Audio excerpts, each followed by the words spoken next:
Phật dạy: Này thiện nam tử, phải siêng năng hiếu dưỡng cha mẹ, phụng sự sư trưởng, quy y tam bảo, siêng tu hạnh bố thí, trì giới, nhẫn nhục, tinh tấn, thiền định, trí huệ, từ bi, hỷ xả, xem kẻ oán người thân như nhau, không có thân sơ, không khinh người già nua cô quả, không khinh kẻ nghèo hèn, ủng hộ người như giúp đỡ mình, không có tâm ác đối với người.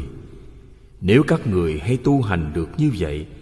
thời cũng đã là báo được ơn chư Phật, hằng xa lìa ba đường ác, không còn đau khổ nữa. Phật dạy kinh này rồi, các vị Đại Bồ Tát liền được quả vô thượng Bồ Đề.